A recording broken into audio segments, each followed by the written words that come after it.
Trying to look like I got the poop streak going down on here.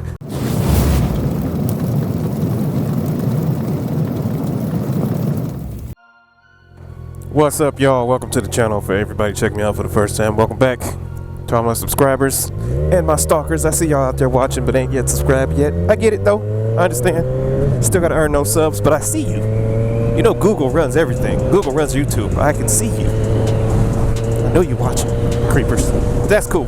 Anywho, on to the topic of today's subject matter, the Airhawk review part 2. So I legit had to make time to give this thing a proper go round, and I gotta say, the buns are happy. Like, this thing is worth every bit of the money that I paid for it. I will not be sending it back, even though I am within my 60-day return window.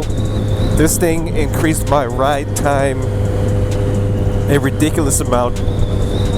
It staved off the fatigue. It kept me from doing the, the rider jiggle, the motorcycle twerk, whatever you want to call it. When riders get up and they gotta, shake the pants loose, kind of deal like that.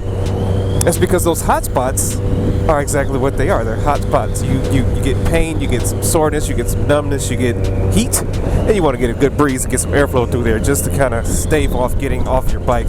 Or if you're unable to get off your bike due to being on the freeway, or you got a ways to go before your next rest stop, you do that to kind of stretch the legs. I mean, it doesn't prevent the need to stretch the legs by any means. You still need to stretch your legs, especially on a sport bike or a sport touring bike like this, where you have your knees in a bent position. It's kind of similar to sitting down and work all day. God, I gotta get over there. You have to get up to get some movement in your legs. By no means does this decrease the need to do that, but what it does is it just helps you sit longer, which is its whole purpose in existence. Now, I put this thing through a 6.5 hour, 350 mile all-day ride, going around to various veterans memorials for it's kind of like a challenge, but I mean, I like doing stuff like that anyway, just because it's cool. Part of this Rever app. Of course, if you want to check out those awesome photos, you got to go over to the Instagram and check it out, because I mean, that's how marketing yourself works. I get you hooked over here and then get you over there so you can check out the photos. But I legitimately do take awesome photos. I'm sure I do. I'm not just tooting my own horn, even though my horn is nicely tooted. You gotta check those photos out. But anywho, the Airhawk, I realized on my last video that I did not do my normal up-close view of the item that I'm trying to describe or review. So I'm gonna give you guys a nice up-close view of the mesh material that the Airhawk outer seat is made of, the cover. It's very well put together. It's very nice. It looks great. The only thing that I do not like about it is the color. I wish they had more color options. The red does not necessarily go with my bike.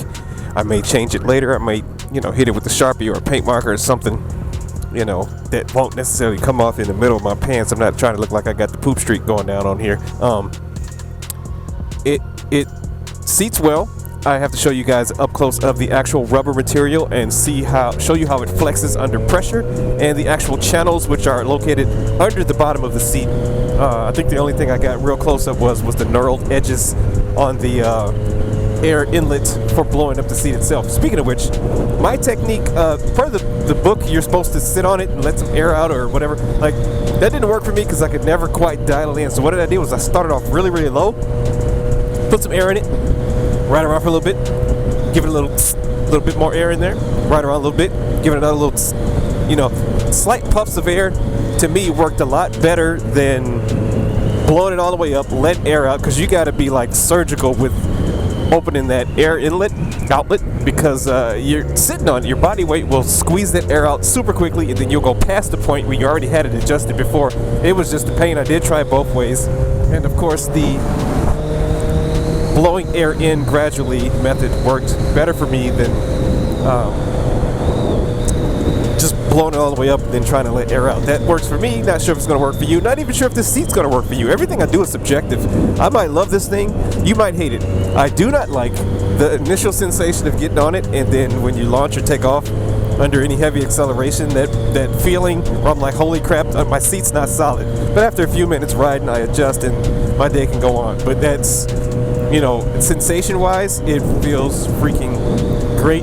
As soon as you get it properly dialed in, you will create your own hot spots again if you overinflate it or if you underinflate it and you're still just rubbing on the seat barely. It's like when your shoes are too big, you got on there, but You just got enough room to give yourself too much friction, and then you have a hot spot, which is defeating the purpose of having this thing anyway. Whew.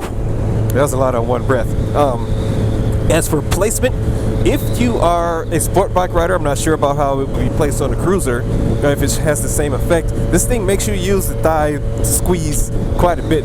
My adductor's gonna be just on fire when I'm done riding this thing, because when I initially had the seat, I put it where anybody would. I put it, you know, directly where it would fit perfectly. I had it too far back, and when you sit in the middle of the bike, that air pressure kind of shifts to the back and pushes your upper body forward, which had, you know, giblets on the tank, and I'm like, man, this thing is really getting me too close to the tank. So if you want to sit farther back, I suggest you move the Airhawk cushion closer to the tank.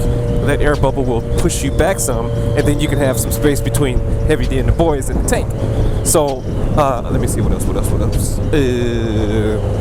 Oh, unexpected benefit of this thing is the fact that, you know, me riding in Michigan, since our streets are made with waffle makers, everything I hit is a bump. It is ridiculous.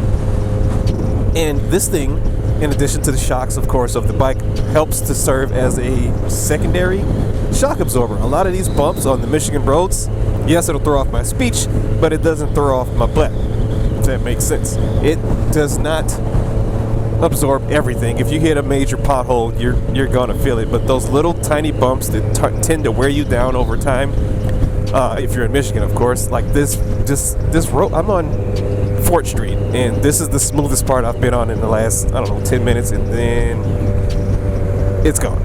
These bumps feel like nothing to me. I mean, I know they're there, the bike reacts, but I don't feel them in my nether region, in my underparts, in my butt, my legs, my thighs. Feel great. So, all in all, this Airhawk is a definite recommend.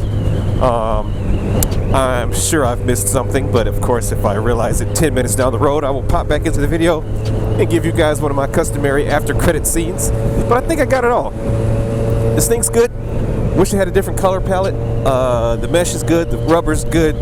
Seems pretty sturdy. I did take it off my bike to wash my bike because I didn't just want to wash everything around the seat. But, you know, putting it back on is pretty easy. You just unhook the hooks, hook them back on. The hooks so far seem to be pretty tough. The material holding the hooks on seems thin, but so far tough. Up to the challenge of me shifting on the bike.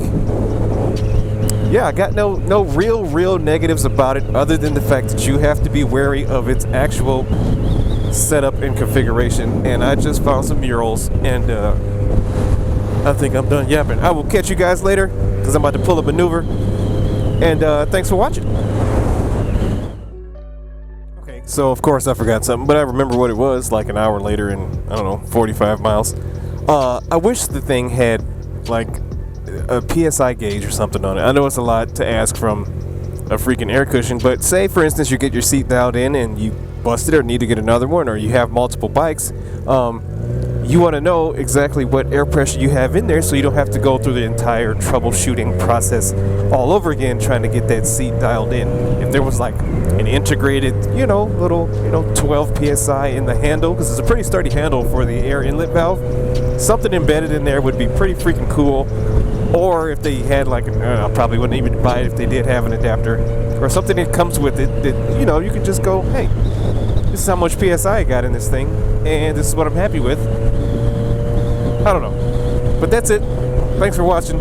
Catch you guys later. I got an awesome shot of that mural. Now I'm just riding. I'm out.